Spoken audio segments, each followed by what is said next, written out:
Shut up and sit down. It's where the big boys play. Sicw. Thank you for tuning in the Square. I forgot where I was. Thank you for tuning the Square Ring podcast, everybody. This is Nate, and as you can tell, it's not a trouble with your screen. We are all bright red. It is our skin. Jim had more of a base. He's not bright red. He's kind of yellowish because it's going away.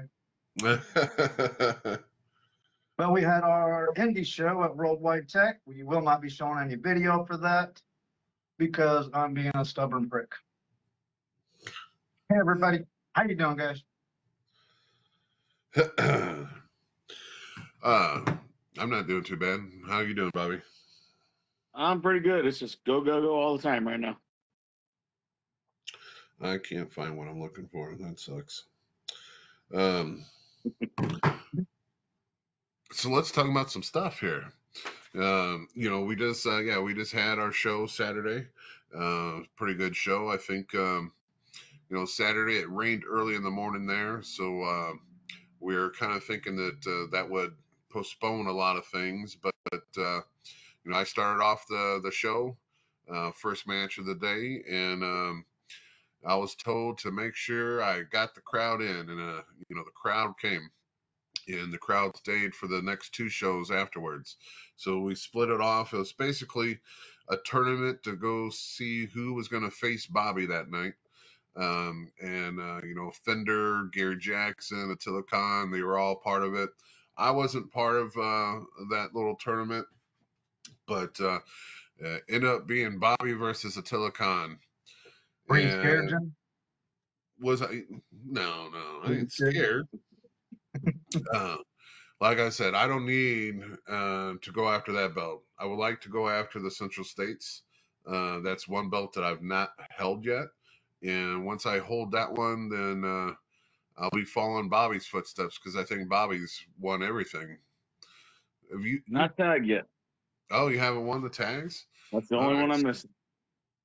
All right, so we're both holding on one belt. He needs the tag, I need the Central States, and then I've won it all, and he's won it all. So, then you and Bobby need to form a tag team, then. Well, that would help him. It wouldn't help me. I need the Central States. Well, we'll get mine, then we'll take care of yours. Oh. Anyway, from the belt hanging on the wall, you can tell who won that battle between him and Attila Khan. Yeah, he gave me a superplex that felt like I was falling for days. Oh, I bet. Yeah, that's superplex off then the he top. thought he would go up for a big flying headbutt, and took a little time, and I got out of the way, hit him with that German, kept it locked in for that bridge pin.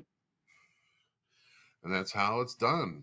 But yeah, we definitely had a good crowd. It looked like I've been hearing rumbles that maybe we're going to change not the dates that we've already got set, but in the future, maybe we would be on the Sunday shows instead of the Saturday shows. So that would be very cool. Yeah, I was told that for the NASCAR playoffs, we were doing the Sunday show. Nice. Well, that's what I was told. I don't know if it's you true. heard it here first. But that's what I was told by the track organizer, so Chris. Yeah, they said that we pull in such a good crowd at these shows, and especially since we're basically there to help them. This is stuff that's happening normally between hot laps or between the pre-qualifying or the qualifying. It's to keep the people busy doing stuff. But last year especially, we were actually keeping them entertained while some of that stuff was going on. And, even the people that were sitting in the bleachers are actually turning around in the bleachers to watch the wrestling. So we are good at our jobs. I'll say that. That was the day I won the Central States title for the third time. No brag. A little bit more salt. But I do want to say something. I give a shout out to the Monster people this time. Instead of conflicting with me, they set up right next to us. So Yeah, and at the end, I had went over there and got one during the show, but you guys, well, not Bobby, but like Nathan and Destiny and Jacob. After the show was over and we were tearing down and everything, the monster guy came over there and handed him like 15, and I didn't even Nice. get one. They took it all home. Those bastards. I only took one. What, you drank 6 there then? Is that what happened? No, I only drank one and I took one.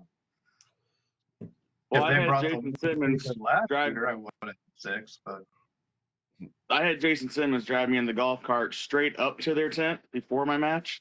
So I did get one of those in me before I wrestled. That's probably what gave me that extra boost of energy. Oh, no. Hey, that was pretty smart.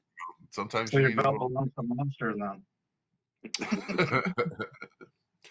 Hey, so hot news. I'm just gonna ramble this all in here. So, of course, we taped this on Tuesday, so we just got done having Monday Night Raw yesterday, and a couple crazy things. Last week me and Nate were talking about Jey Uso and how he lost the belt back to Gunther, and I was agreeing with it.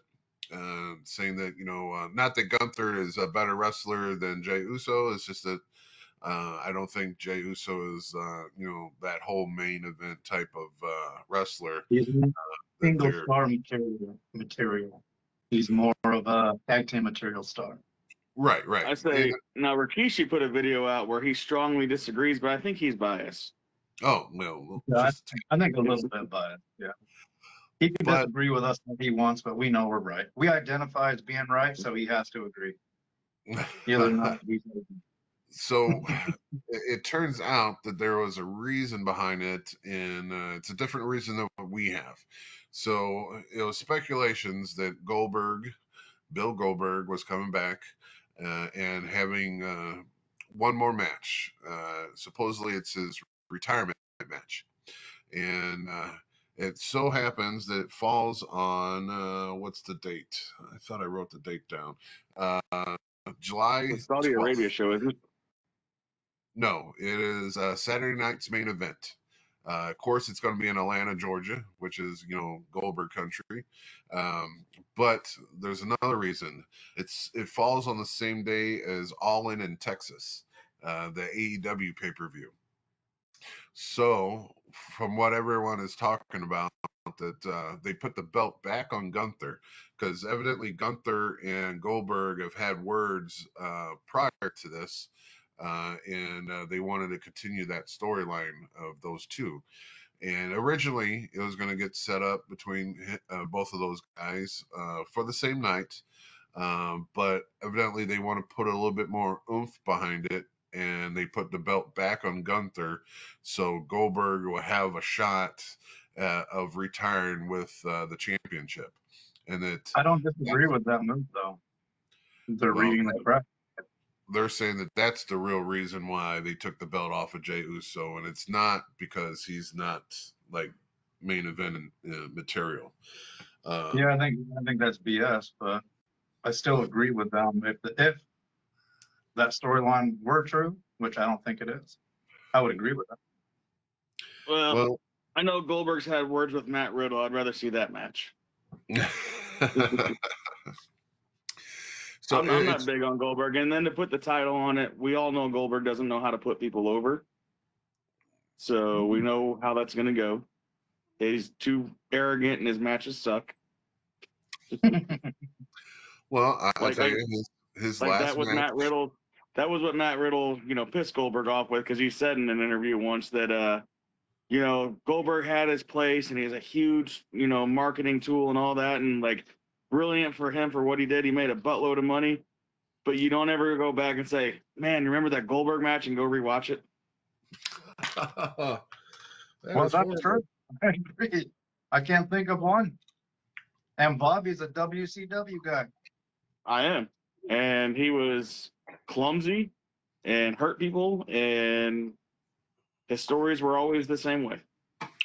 Hey, I bet that Goldberg versus Bret Hart match gets watched and rewatched and watched it again over and over. not because it was a classic. Anyhow, they always say that they put, the championship on Jey Uso because he's the one that's putting butts in seats, and he's the one that the fans love, and supposedly that's why he's still in the King of the Ring tournament. So that way Gunther and Goldberg can have their matches, and of course, they're not saying Goldberg's going to beat Gunther and retire as the champion, but at least he has a shot to retire as a champion. And then Jey Uso can go in a roundabout way and win the King of the Ring to get a shot back at his title. Because if you notice, most of the time when a champion loses his belt, he automatically gets a rematch, and they're not jumping back to another Jey Uso versus Gunther. They're immediately jumping to Goldberg versus versus Gunther. So would that tell you that Goldberg's not going to win then, since they have a rematch clause? So it all depends, because See, here's my prediction. That Goldberg is going to win it, and then it'll be a triple threat. That way they can take the title back off him without Goldberg losing. But this is supposed to be his retirement match. So yeah, it's pro wrestling. Yeah. It's like comic books. No one's ever dead in a comic book either. Yeah, they just create another alternate universe, right? We brought him from Earth 75629. Right. That makes total sense. Back when Goldberg was cool. But I and the other part that we're missing here, I think, and we haven't touched up on, is it falls on the same night as All In Texas. Now, WWE always claims that they are not trying to sabotage the other companies, and that they put their dates out well in advance. But this is the first time they announced the date of Saturday night's main event, and they're throwing a belt into the match to help sabotage All In Texas. So for a company to say one thing and then do another, I think that's another thing that people are missing, because everyone's talking about Goldberg or Jey Uso being screwed out of the belt, but I don't think they're talking enough of WWE said they don't care about AEW. Well, this kind of shows that they do, and that they have they said that since Endeavor took over, though? Because no, I don't know. Like, I don't know how much of the UFC side you've ever paid attention to it, but UFC was no different than Vince McMahon in his early days. They went around buying every promotion they could, whether it was Pride or there was a big one in Australia. I can't remember the one that used to be on Spike TV. They did the same thing Vince McMahon did. And now they own WWE. Yeah, that's true. Well, let's talk about Liv Morgan real quick, and then we'll go to that screen that Nathan's got ready for us to go. So a mishap in the ring last night happened like 30 seconds into the match. It was the Liv Morgan match. I forgot who she was wrestling. I should have wrote that down. But yeah, she ducked a clothesline and hit the ropes and come back, and it was like a leg sweep that she took. And she literally fell to the mat, kind of how we're trained to fall, how you put up your forearms and kind of land on your forearms and your fists, and but she threw her shoulder out. And it's just a simple, you can't blame the other lady, you can't blame Liv, because she landed fine. It's just that shit happens in the ring. So that was the second most notable thing for Monday Night Raw, is Liv, who's been in the top storylines for the female division. Her going against Becky Lynch in the mix of that, and her versus Bayley, who just came back, and she's also a tag team champion. So there's Brie Bella just came back, and they had a little scuffle last week, and there was talks about the Bellas coming back, and Liv and Raquel, I think it's their tag team partner, we're gonna go have a match with them, and then the whole mess with Dom Mysterio, and they're basically, I'm saying she's a crucial part in Monday night, in the storylines. And now she is going to be out for, they're saying, about 3 months. Now, I'm sure they'll probably give her some mic time and let her, hang around her little clique of a group that they got going on. But, they should take the belts off her since she can't defend the belts. Not saying that she won't get them right back, but you think they would take advantage and now have not like a King of the Ring style for the championships, but they could play it off and have a tournament or something. But it just sucks that someone gets hurt in the ring, and it's such a very easy move that we all take during every match, and it just happens to throw a show out. It's kind of like Randy Orton. Before Randy Orton would do his finish, he would basically stomp, but using his fists and his forearms.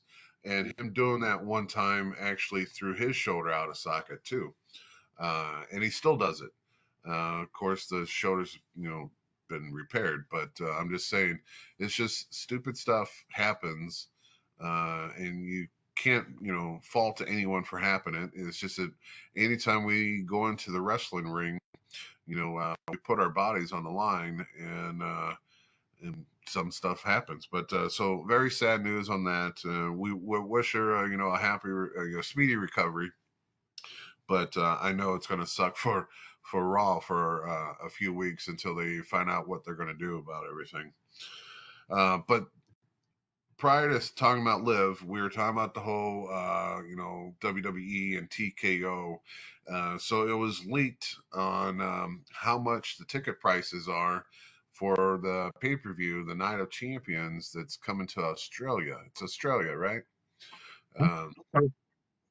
Yeah, so it is kind of crazy. And we've been talking about this for months now, about how expensive the wrestling is getting. And to see this, I'm just going to get back on my Facebook so I can actually see it clear. But yeah, so they have different levels: elite, champion, gold, and silver. And I used to talk about how you spend $100 and you'll be on the floor. Sometimes you'd be sitting front row on the floor just by spending $100. And the prices just skyrocketed so much. I mean, I'm sure you can blow up your video if you're watching this, guys at home. But yeah, so the elite level is $14,950 in U.S. dollars. Yeah, in U.S. dollars. And what do you get? You get a front row seat. You get a ringside photo. You get an all-exclusive, pre-elite show hospitality experience with a superstar appearance. Doesn't say you get to take the picture or actually get an autograph or anything like that.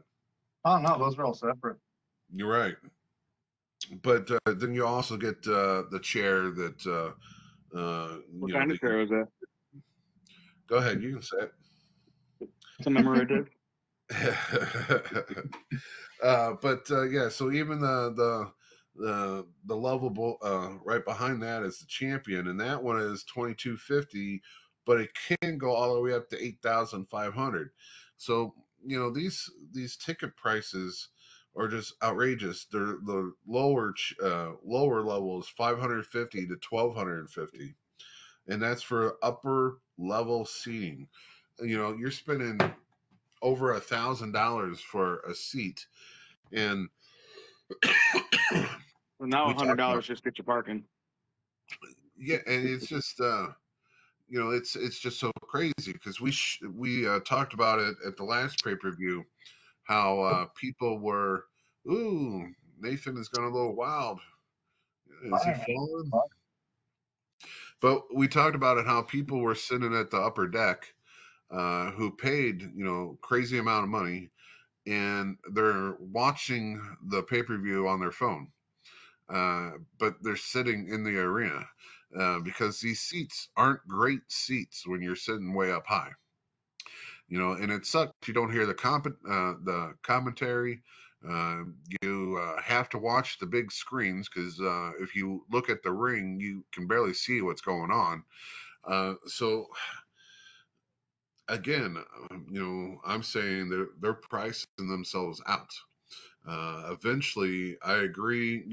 We talked about it before we hit record that Coach had come out and said that the company's in debt and they're trying to cut costs, and he predicts that they're going to sell WWE eventually, and that's going to be a way for Vince McMahon to like weasel his way back into the company and buy it possibly. The possibilities are endless, but I do agree, at least with the Coach, that they are pricing themselves out. What's your guys' opinions on that? Totally agree. Like, them prices are ridiculous. Like, I didn't want to go to a pay-per-view in St. Louis for, was it like 120 a ticket? And you said the nosebleeds were 1,000 on there? Yeah, it's crazy. $550 to up to 1,200.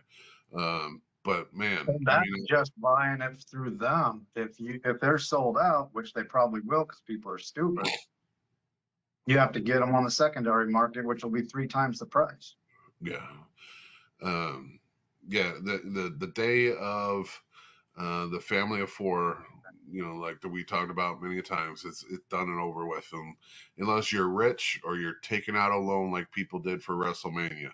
And to me, that's just crazy, the take out a loan that you have to pay off of for the next year or so to pay that loan off just because you wanted to go to WrestleMania.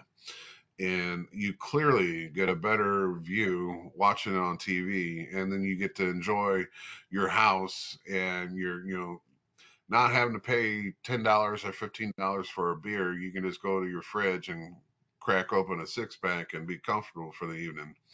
And when you need to go to the bathroom, you're not standing next to 12 other drunk guys. Right. Yeah. So it's just crazy. And our good friend Evan, who's actually the person I got this off of, he. Oh, sure. Help your sources. You're not a very good reporter.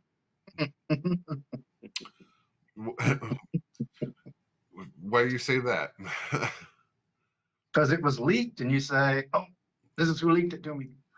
Shame on you. Well, it was leaked, and then Evan got a hold of it, and he posted the shit out of it. And that's where I took it from. And he even says, in his speech, because he wrote a big old article about this. He goes, "Why spend $550 or $1,250 on the cheapest ticket instead of doing that? Spend that money going to the local wrestlers shows."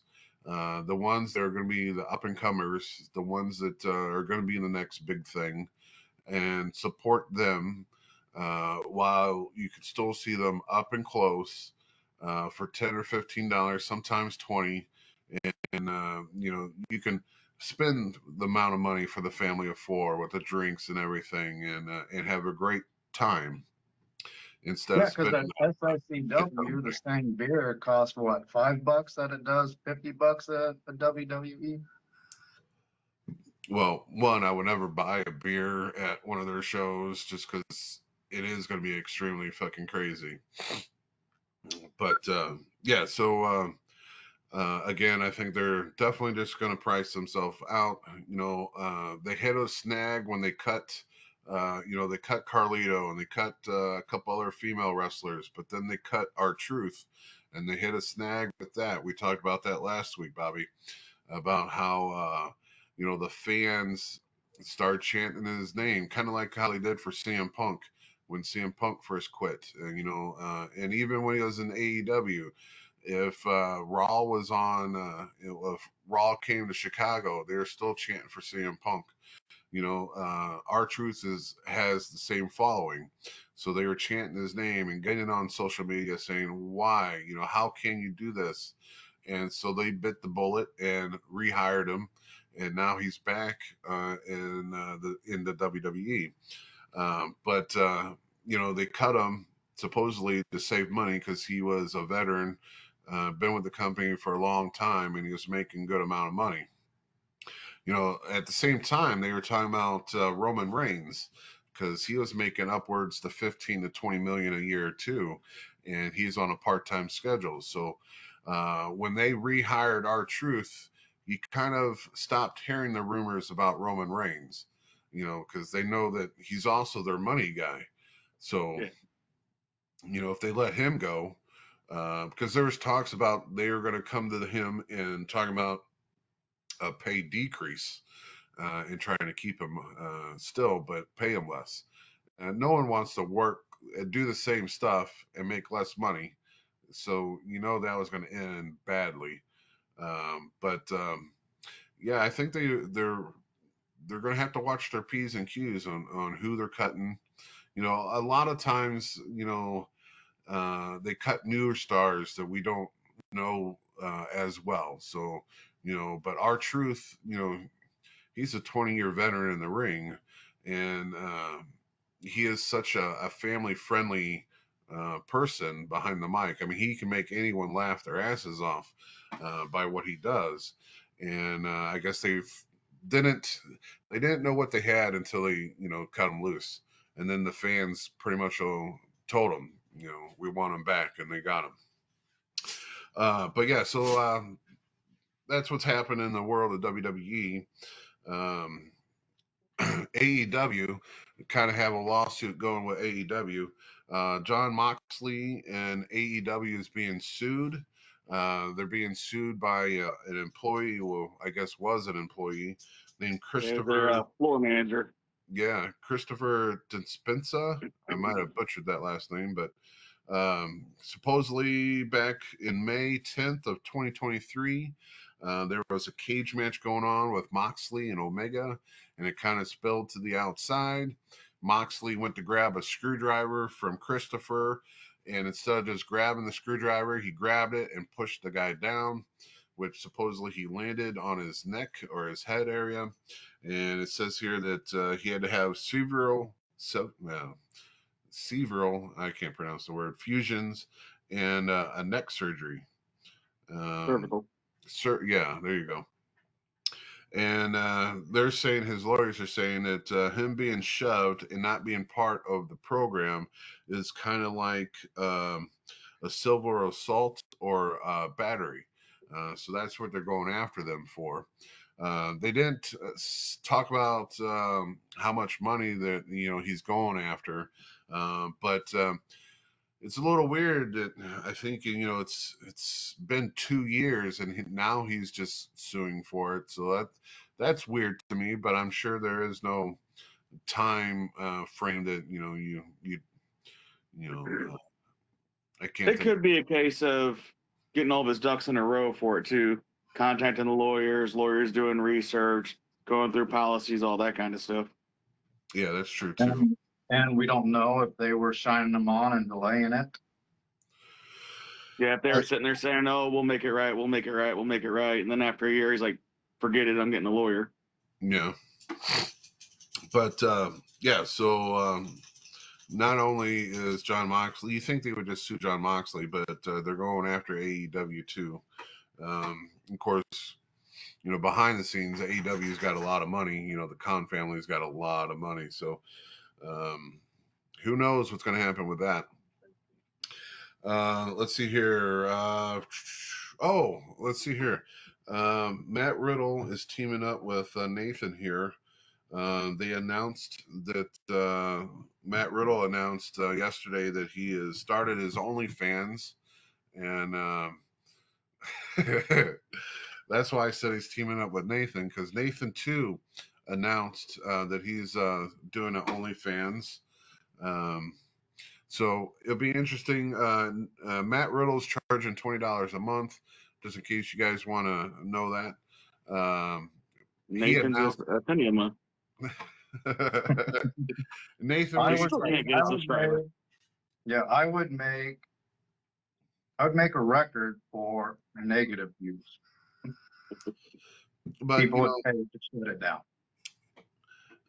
all jokes aside, for a guy who could be making a shit ton of money, because just speaking of experience, we know that he gets booked for things and doesn't show up. You know, it's been a rumor mill for quite some time that he misses a lot of bookings and a lot of lucrative bookings and doesn't show up for it. So now he's got to start an OnlyFans. I think that's pretty funny that, you know, because the OnlyFans, he can do whatever he wants, and he doesn't have to be regulated to a show day or a show date and time that he has to be there at a place. So I think it's funny just because we personally know that he doesn't like to show up to get paid, which is weird because the stuff that you hear about him. Were high lucrative days that he could have showed up and just signed autographs for people and could have made a decent amount of money. Well, it flakes to flake. Yeah. And I'm not saying that in regards of SICW, because we did have him booked too, and he didn't show, but he was sick supposedly. And who knows the truth? I'm not friends with Matt Riddle, but there's been a lot of dates supposedly that he has missed, and evidently he's being known as a no-shower. So, And not only would he get paid from whatever booker books him, those guys get the money from their autographs that they sign too. I'm sure he's more than a $20 an autograph guy. Oh yeah, yeah. So I just think it's funny that he's having to go down to an OnlyFans to try to make some money. For a guy who is kind of cocky about his UFC fights, and like Bobby talked about how he was going after Goldberg for being old and out of place for a guy to have to do that. I understand the girls that get out of the business, they go that direction. They're going to make a killing off of it. But I don't know. Maybe he'll make a killing off of it too. Who knows? I just think it's pretty funny, because he has other means of making money. But he's He wants choosing to money where he doesn't have to do anything. I don't think he understands how much work OnlyFans is. It's the same as running your guys' personal pages and having to do editing and all that shit. It takes up a lot of time. Yes. If I do some of the editing for Jim's, Only feet reminder page and all that shit. Bobby's that's where that's where he's partnering with Nasty Nate there, who's going to do his editing for him. Well, I always cover my eyes because it is a grinder page. That's pretty much all the big news. I guess I'll throw in one more. So there was another AAA show that some WWE wrestlers went and wrestled at the show, and they actually I can't think of the guys' names, but they actually won the tag champions. Delgado El Fantasmo, or like I said, I don't know their names. I just was reading about it prior to getting on tonight, and two other guys were there. Nick Nemeth and his brother was there. Of course, Nick Nemeth was Dolph Ziggler in WWE, so it was kind of funny that a non-employed person of WWE or AAA was actually there wrestling for their championships. They're both in TNA right now, which is kind of being used by WWE. Joe Henry's been coming up, and of course they stole Jordan Grace from TNA. But he is both of those, Nick Nemeth and his brother, are both signed to TNA. So it's kind of weird that it's a promotion for Mexican wrestling, and WWE sent some WWE guys and then some TNA guys as well. But like I said, kind of hitting all three there. So that was news for TNA that they're still wrestling for WWE. AEW is being sued, and then Goldberg back in WWE. But let's talk about some real wrestling. We had a date added this month. Nate, I don't even know if you know this or not. So on the 28th of this month, Belleville is basically going to raise some money for the 4 Ferry Heights cops that were shot last month. And by doing this, what they're going to do is they're going to close the downtown area. They are going to kind of, I don't know if they're going to have a band playing or anything like that, but they're going to kind of have, I heard they're going to have like food and drink and kind of like a get together, trying to raise some money. And they invited Sicw to put on a show. And so we are going to put on a show for them downtown Belleville. Like I said, it's this month, so June 28th. I don't know who's going to be on the card. I know I volunteered my services. Bobby is going to be on the card. So the wrestling ring will be there, and we will put on a show and try to help raise some money for the 4 Ferry Heights cops that got injured. Matter of fact, I would love to know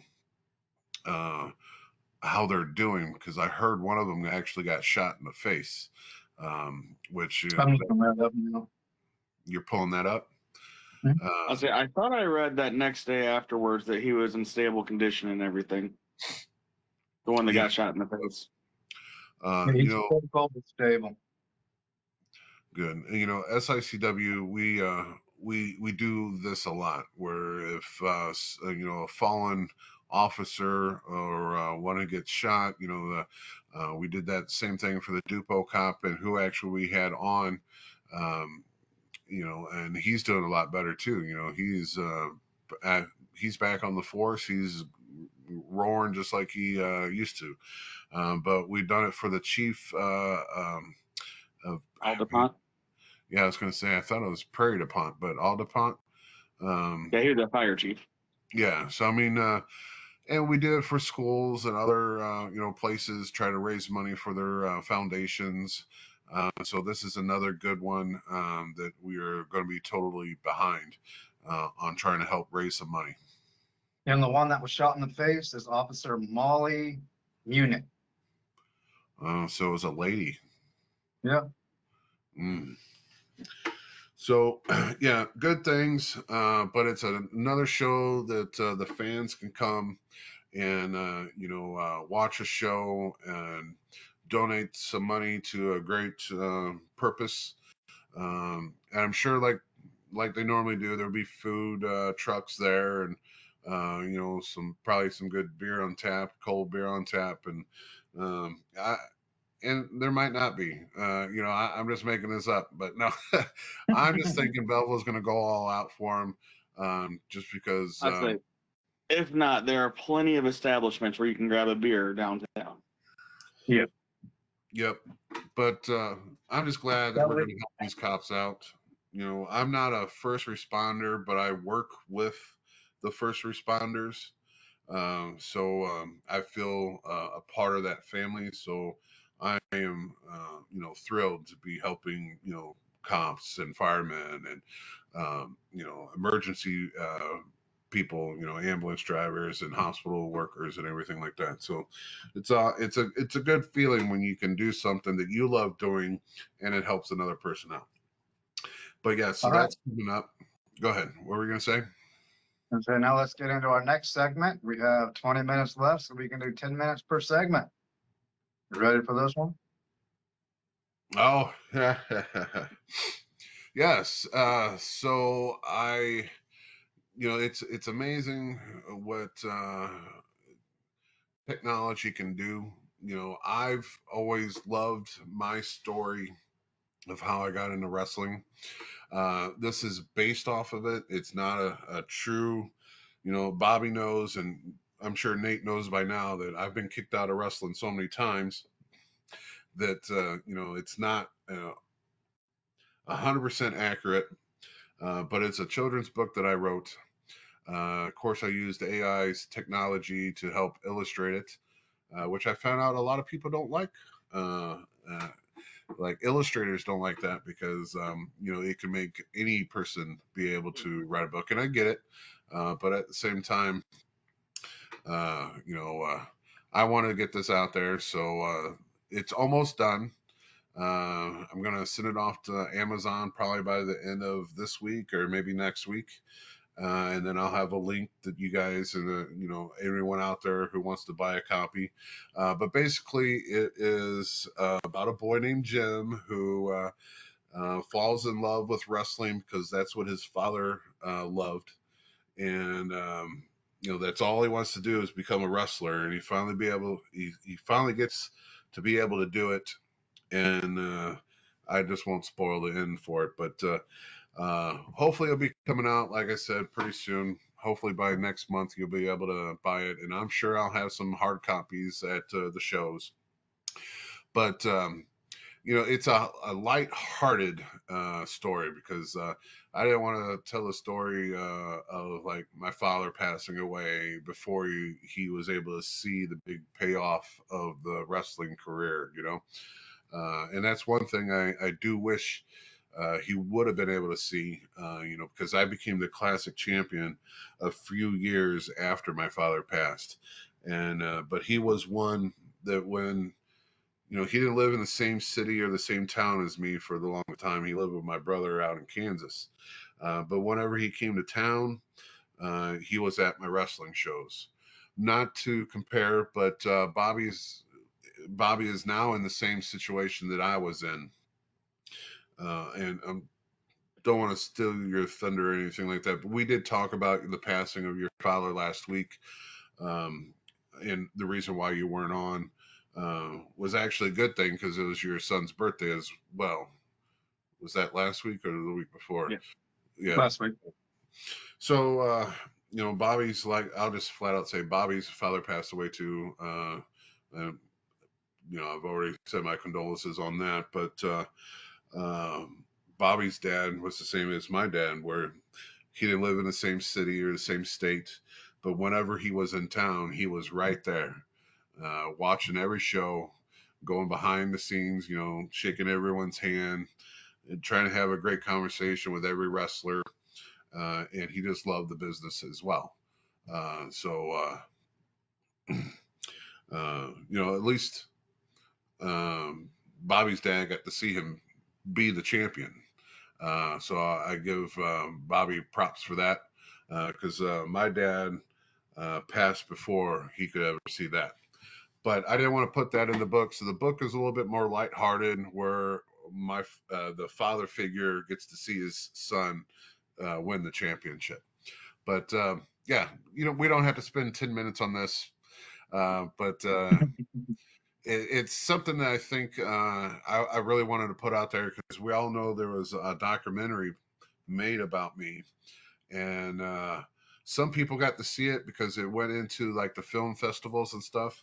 But the person that made the film is actually living in California now, and I don't know what he's doing with it. It's been a few years, and I kind of wish it would come out. And every year I get in touch with him just to see if there's any plans, but he's always busy doing something else.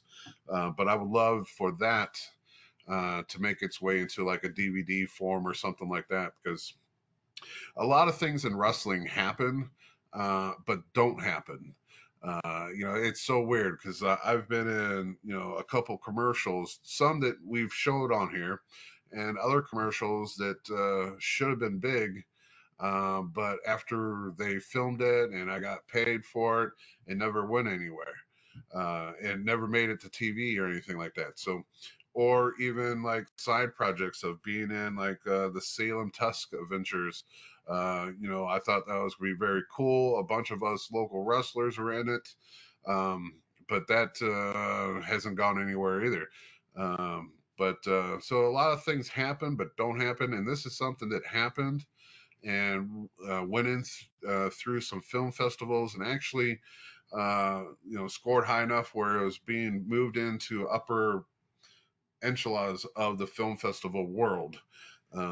So hopefully that'll see the light of day, but a few people have seen it. Herb came out and watched it when it was in the film festival, and a couple other wrestlers, Gary Jackson, came and seen it. And there's a lot of wrestlers in it. So it had people from the MMWA days, it had people from SICW. So, a lot of wrestlers like Tootie Ramsey was in it. Brandon Espinoza was in it. So many people, that are trying to make it in this business. Tootie, she just was in AEW not too long ago. I filmed one of her matches that she was in St. Louis on an AEW card, and that's on YouTube.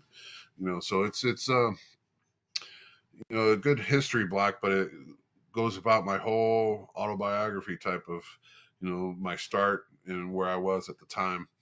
And matter of fact, I think that ended right at the time my father passed away. So I would love to see that again. But yeah, let's move on to some more positive stuff. Bobby finally got his box. Well, actually, he's got his box for a couple of weeks, but this is the first time we're actually able to talk about it. So for all those people that love toys and merchandise from wrestling, I am a major mark when it comes to the wrestling action figures and anything. But Bobby subscribes to a place that gets a box every month, right?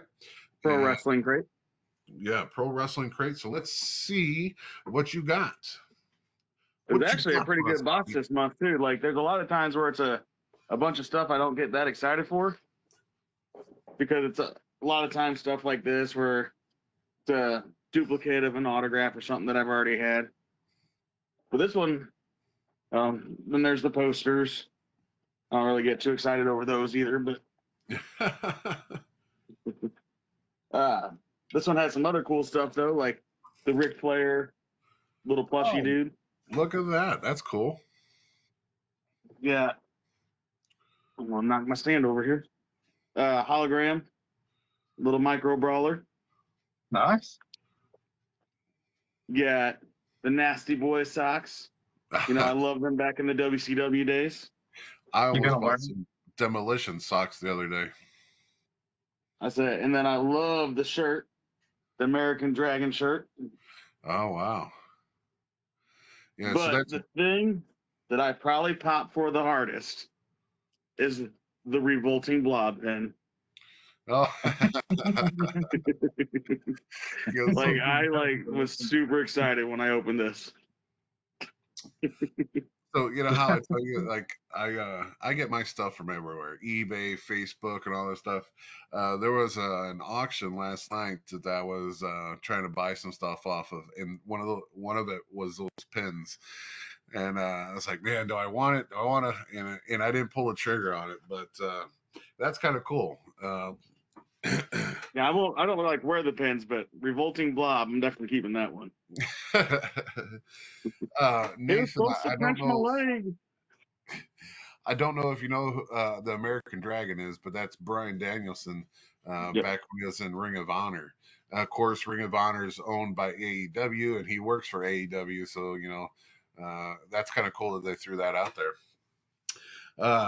Mine, so last week I showed off the new big rubber guys of Legion of Doom, and they are so cool. As a matter of fact, I'm waiting for another order of Legion of Doom to come in of the older wrestlers. Still big rubber guys, but this is like the first version they did, and I've been waiting on those, but they probably won't be here until like next month. But one of my pre-orders finally showed up, and it's from Matt Maniacs. They did 2 packs of tag teams. So this tag team is the Steiner brothers, and these are So they're not, you know, most action figures try to be legit based off of what the action of the person. These, if I can open it, I didn't open this one yet. I opened another one. Well, I'll just kind of show it a little bit clearer. But Scott Steiner, back when he had brown hair, Rick Steiner, you know, what was he called? The Dog face gremlin. dog face gremlin.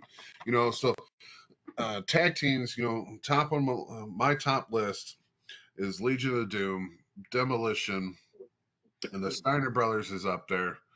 But the other ones that I got was the Legion of Doom ones. And of course, I've already opened these, so that's why I didn't have to cut the tape.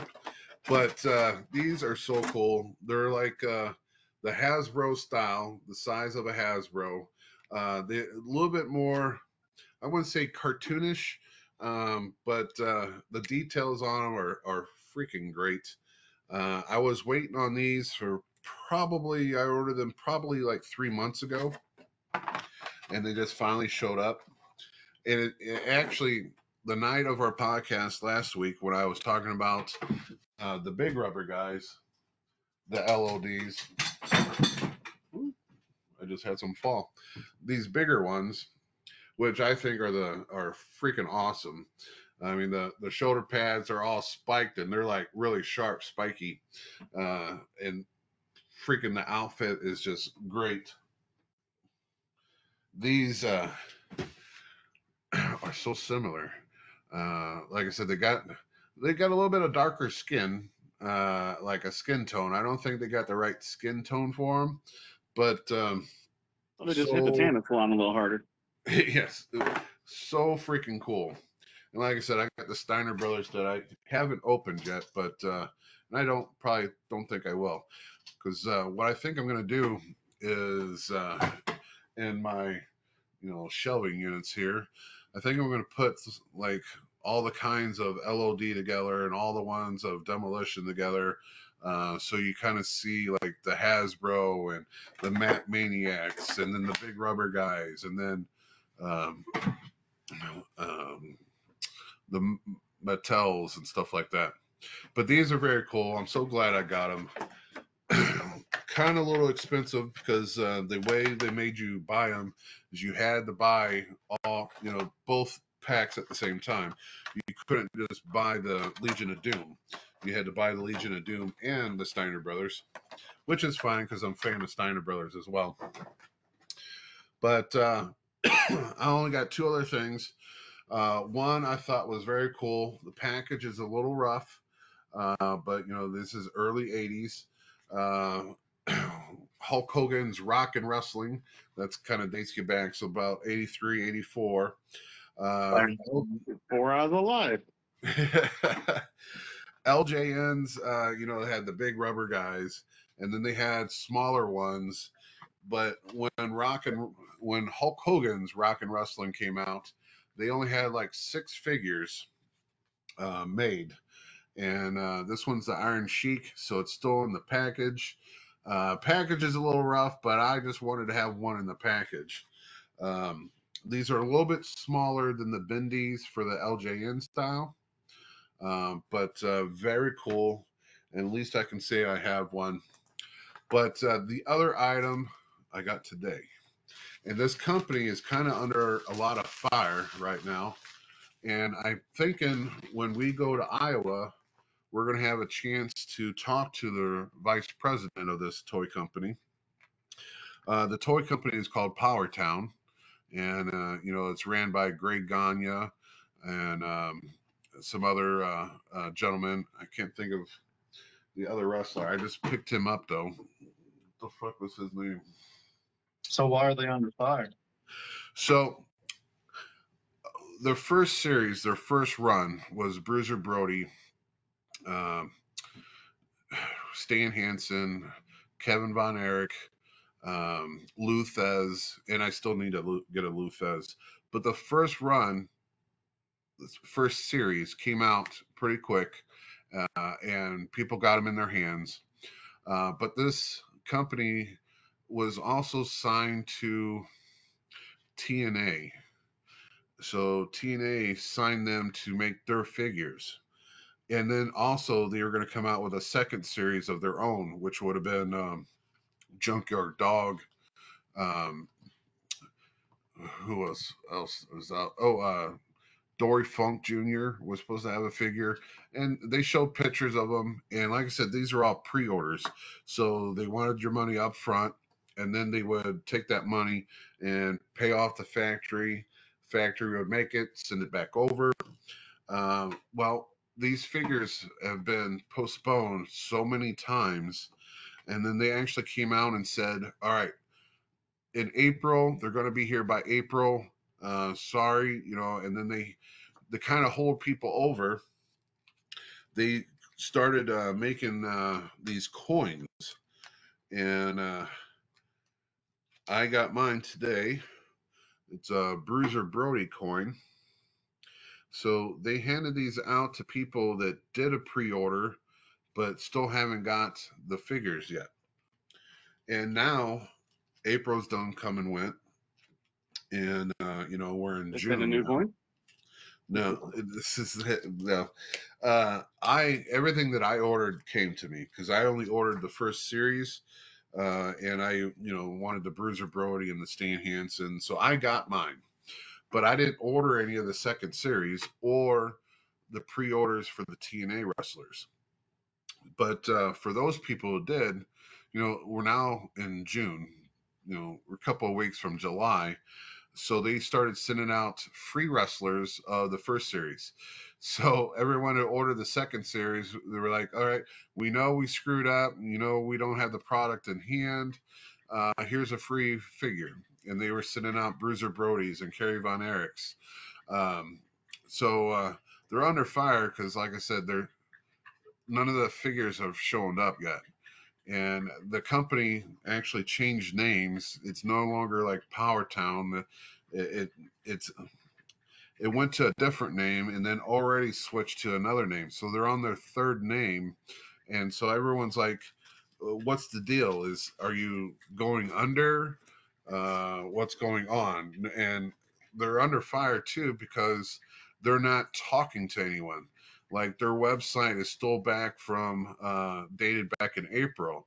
So they haven't put anything on their website saying, hey, sorry, it's still not out. As a matter of fact, I went to their website today and the website was down totally. So Yeah, they went. yeah. So some people have come out and said that they've already ordered the whole first series of TNA plus the second series of their own action figures and spent thousands of dollars.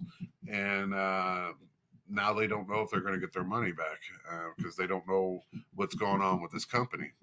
But up in Iowa, Greg Gagne is going to be there. So, and last year up in Iowa, Greg Gagne had a PowerPoint presentation about Powertown, and I was in that audience, and and he was talking about what was coming up, what was next for Powertown. So I'm assuming he's probably going to be. I know he's going to be there this year. So I've got some questions for him for the people. So when we get there, I'm hoping he'll have another presentation and talk about the Powertown line. But that's in the action figure world when it comes to wrestling right now, they're being talked about and not in a good way. So I'm hoping, Well, I just looked it up and it said they're out of business. Oh, it says now they're totally done. So if that's the case, then a lot of people is going to get screwed. And this weekend, like everyone that deals with action figures, like the major pod, they always put out a video on Saturdays. Kyle Peterson puts out his video on Saturdays. Fig Heel is another one that I watch, and that's all they were talking about was Powertown this weekend. course, there's some good positive things. There's going to be some new Terry Funk figures coming out. A new Jake the Snake and the Superstar lines, the smaller figures that I've been collecting. There's a great Muda out there that's hitting Walmart, and it's a chase great Muda. So there's like a regular version with certain colors, and there's a chase where they change up the colors. And the chase one is already being found out in the wild, and already being put on eBay and going for like $800. And it's a figure that costs $20. So if you can go to a Walmart and find it, you can pay $20 for it and then throw it on eBay and triple your money. The Legion of Doom ones that I just showed you, literally, these guys are like 2 weeks old. They are $50 a piece, so it's $100. You go on eBay, they're already going for $250, so they're already going for double the money. And what the stupid part is you can currently go on the website and buy them for $50 a piece. So people need to know that sometimes you need to be a little bit, do your homework a little bit and realize that you can just go onto the manufacturer site and pay the regular price and not pay eBay prices. But the same thing goes for Walmart. Walmart, I was looking up a great Muda for the Superstar line, and because I checked all of our Walmarts around here and I can't find them. And Walmart has them for $80 that you can buy them online. But if you can find them at a Walmart brick and mortar, it's $20. So they're already jacking up their own prices to make sure you get them versus going out to their stores and having a chance to pick one up. So, Walmart's website kind of works like eBay's, where you have third-party sellers on there, and they take advantage of that. People unknowingly buy triple the price. When you're scrolling through, it says who it's distributed by. Really? Yeah, a lot of people aren't aware of that. The other thing is, since they're out of business, you can get a lot of their stuff 30% off. Go to 80s Tees. Powertown used to have well, they still do, it's still active, but all their t-shirts, 30% off because they need to get rid of them.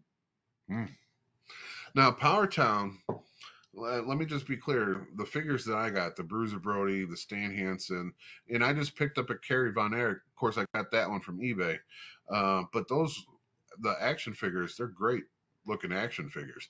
And each box tells a story about the particular action figure. So Bruiser Brody talks about, the Bare Knuckles Championship that he won and where he came from. And it's great figures, great box, great stories behind them. So, I mean, I really love the product. And it was a company that would actually go out to the person, the living relative of the person, and actually pay them to use the likeness of that of that legend. So our good friend Barbara, Bruiser Brody's widow, she was even an advocate. Hey, this is coming out. These are good people. This is a great action figure, and she was selling them. So anywhere you'd see Barbara, you would normally find a figure of Bruiser Brody in the Powertown. So, I mean, in theory, they had everything going for them. So I'm hoping, something happens, like they rebound, or because again, this is a way for the legends that are still alive or the legends family to make a little bit of money, back from, so like I'm just going to throw out Paul Orndorff. His son is a good friend of ours. We've had him on the podcast. He just signed a deal with TRT Toys. It's an independent toy company, and they got some Paul Orndorff figures coming out. So he's being able to make a little bit of money off of that. Again, we talking about the legends didn't have any retirement plans, and if they didn't save the money, which is very hard to do back then because you paid for everything, your rental cars, your hotel stays, your gas. Um, this is a way to rekindle some of that. So hopefully, Power Town comes around. Maybe they sold it to a company that's going to make them bigger and better. Hopefully, that's the thing. But yeah, so They'll that's rebound. my toys. What are you gonna say? I said they'll rebound. Yeah, I'm hoping because it was a good company. But like I said, in Iowa, which is just next month, hopefully, I can, talk to Greg a little bit more about it, and he can give me an inside scoop or something about it, because the series 2, I want to get the Junkyard Dog. There was the Dory Funk Jr. Action figure looked pretty good too. And these are guys that didn't really have action figures. No one ever had a Luthez. Power Town was the first company to make a Luthez one. I had a Junkyard Dog in the 80s. Yeah, WWF back then made a Junkyard Dog, but nowhere near like the articulative positioning that you can make these nowadays. But like I said, I still want to get a Luthez from him, so hopefully I can find one on eBay that's pretty cheap or something like that I can get one of those. Because Luthez, talking about a St. Louis legend, his house was owned in St. Louis. His ashes were put out in front of the house on the doorstep. I think some of his ashes went out on the Checker Dome when they demolished that building. I think some of his ashes went out there as well. So a St. Louis legend, besides an NWA legend. So I definitely want to pick one of those up. But yeah, so that's the week in wrestling. Yep. Time to close it out. Yeah. So again, how we always end this off. Thank you guys for watching this channel. We know there's so many other things that you can watch on YouTube or however you see this. If you see it reposted on Facebook, because I got a notice on Facebook today that the Squared Ring Podcast Facebook group is exactly 2 years old today. So I thought that was pretty cool. But however you guys are seeing this, please like and comment, and definitely share it so it gets out to everyone. We love doing this. Sometimes it's a hassle trying to get all 3 of us in on a Tuesday night to talk about wrestling, but we do it because we love to do it, and we would love to continue to do it. So if you guys can help us out again, just by sharing this and commenting but down below, letting us know how we're doing and or how bad we're doing, and any comment is a great comment is what I want to say. But upcoming shows, like I said, the 28th of this month, downtown Belleville. I'm not too sure how they're going to do it, because it's going to be out in the open. So I'm sure the show will be free and just donate to the cause. We do have a show. I think it's July 14th. Well, 12th. Let me double check the date. July 4th. Or wait, no, I don't know. Well, probably right. Well, yeah. So July 12th at the Fireman's Hall back in beautiful Collinsville, Illinois, and then the TV tapings on the 13th.